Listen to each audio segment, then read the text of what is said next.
Robinhood just reported record platform assets. 4 Wall Street banks raised price targets.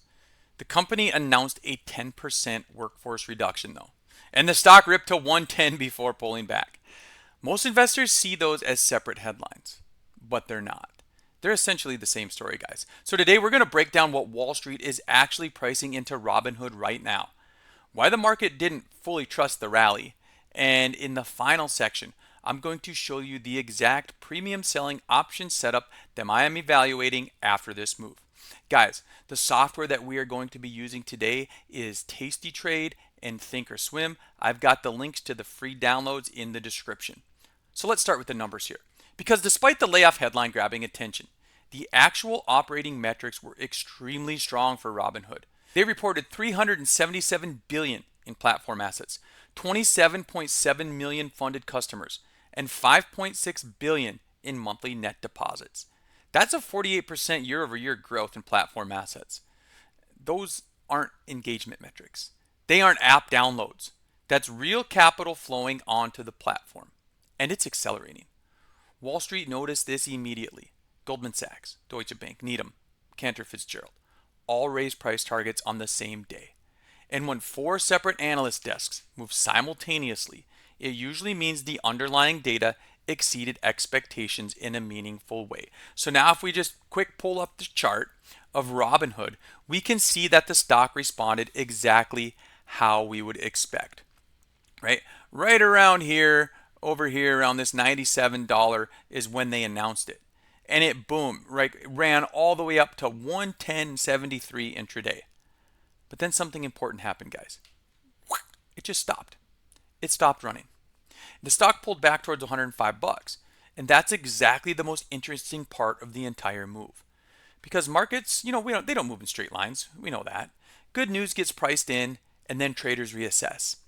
The pullback isn't necessarily bearish. It is digestion of the move. The market received the information, repriced the asset higher, and now it's deciding whether those higher prices are justified. But then there's the other headline, the one most people can't reconcile. Robinhood reported record platform metrics and simultaneously announced a 10% workforce reduction, roughly 200 to 250 employees. That's where the story becomes interesting, because layoffs during record growth can mean one of two things. Either management is becoming more efficient ahead of the next phase of expansion, or the economics underneath the growth aren't quite as strong as the headline numbers suggest. Now, I'm not here to tell you which interpretation is correct. The options market doesn't care which one is correct. The option market cares that both outcomes are possible and prices them accordingly. And that's where the opportunity comes from. There's also a quieter tailwind developing underneath this move. As Robinhood appreciates in price, its weighting inside the NASDAQ 100 and QQQ linked products naturally drifts higher. Now, it's not a forced inclusion event like we covered with CoreWeave and Marvell, right? And it's not a scheduled rebalance catalyst, but it does create a little incremental passive demand over time. It's a small effect, but noticeable. And it is directly supportive to higher prices. And now we put all that together, right? A stock moves 9%. The catalyst is mixed. Volatility expands, price rejects the highs. That's not usually where I want to chase momentum. That's where I want to start looking for premium selling opportunities, because the move already happened, and now we're getting paid to trade the uncertainty it created. So now that we know why Robinhood rallied, we know why 4 Wall Street banks upgraded it, and we know why the layoff headline matters more than most investors realize. But none of this tells us where the trade is. The chart does. The volatility environment does, and that's what we will be looking at next. So guys, I am going to pull up TastyTrade. Guys, today we are going to be using TastyTrade to look at the options trade, right? TastyTrade is probably the premier options trading platform out there today. If you would like to give it a try, I have a link in the description for the free download. And now I've got the Robinhood options chain open here. And first thing, we got to look at the IV rank. 57.8. That's up there. Anything over 30, we say is high and tradable. Okay, anything below 30, and we don't really sell options on anything under 30. Next thing I like to look at, guys, is when are they reporting earnings? Because for this For this one, I'm not trading this over earnings. I want to make some income selling premium in between earnings reports. July 29th is the earning date. I usually go out and verify that on another website or on another platform just to make sure. I have seen them in the past be off by a day or two. So always verify the earnings date out on the actual earnings calendar. So we saw the move, right? We saw it rip up to 110, drop to 105. And if I look right now, Robinhood is still at 105.80.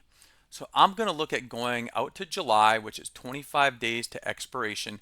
And I always love to start with a short strangle. So I'm going to put this strangle on, and I'm going to just go this orange bar in the middle. This is the expected move. This is what options traders say, hey, there's a really good chance it's going to be anywhere in this range. And that range is from like 90, what is that, about 92 all the way to 120. Okay.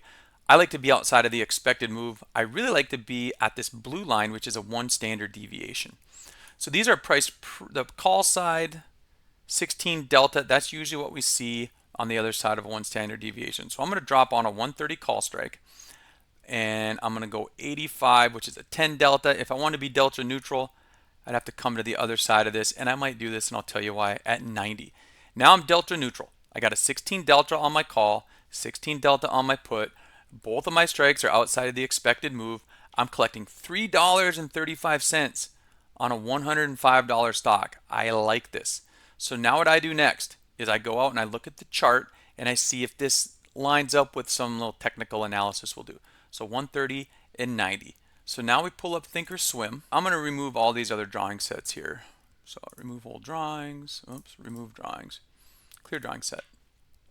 And first thing I'm going to do is I'm going to take my price level tool and let's go 130, and then the strike on the put strike was 85. Okay, and right now I'm on the daily chart. So here's what I'm looking at. I think that the move to the upside in the institutional buying makes the put pretty safe, right? 85 bucks. If this does come down to here, I mean, our low is 63. I think I'm going to be able to defend this. And I don't think I'm going to have a lot of pressure to the downside. Okay, just because of the workforce reduction announcement, because of the record numbers, because look, another technical indicator, guys, this orange line is my 200 moving average. It broke through the 200 day. That is a bullish signal. So I think the 85 is going to be pretty solid. And now the 130 call, yeah, we may see some pressure here. However, notice how I talked about we hit that 110 and rejected. The market needs to digest this move. It's going to say, okay, those are good numbers. We see the 10% layoff. We price that in. Now we might just wait until this earnings report to see if we'd give you another leg up or another leg down. So that's why I think this is a decent trade. We have a bullish signal, like I said, above the 200. The 85 is way down here. The 130, that's a long stretch. That is a way to go up after this big move. I like this trade. If we want, we can draw some Fibonacci lines, but just based on the move that it's made, why it made the move, and with earnings coming up in July 29th, I think for me, and this is not financial advice, this looks like a trade that I'm going to put on. So we're going to put it in the bank. We're going to say a Robinhood 130, 85 naked strangle expiring in July is the trade that I'm going to make. So now, guys, I know we just talked about Robinhood and we placed a trade, but the specific ticker here is not the lesson, right? The framework is. Anytime you see a large single session move, elevated implied volatility, no imminent binary event, mixed catalysts creating uncertainty, right? Because we had the great numbers, but the 10% layoff, right? Those are mixed catalysts. We have the ingredients for a premium selling setup. If everything was good, this thing might still be ripping to the outside, but there's that little conflict that says, oh, we're going up to here, and now we're just going to reassess maybe until the earnings report. The process for this type of trade, though, remains the same, guys. Sell outside the expected move. Define risk when appropriate, and manage each side independently. Take profits around that 20 to 50%, depending on your risk profile. Respect the time decay, right? So the ticker can change. Like it could be Robinhood one day and it could be, a Micron or a Microsoft or something else the next day. But the framework and the mechanics don't change. Guys, this video was for education and entertainment purposes only. It does not constitute financial advice. Options trading involves substantial risk, and always consult a licensed financial professional before making investment decisions. So the part I can't stop thinking about, guys, is the timing, right? Record platform assets, record inflows, 4 analyst upgrades, 10% workforce reduction. That is perfect for selling premium because the market is going to be in a push and pull mode. You're going to have people that are buying because they believe the upgrades. You're going to have people that are selling because they're like, well, if they had to cut 10% of their workforce, something must be going on. It's a perfect premium selling opportunity. So I'm curious where you guys land.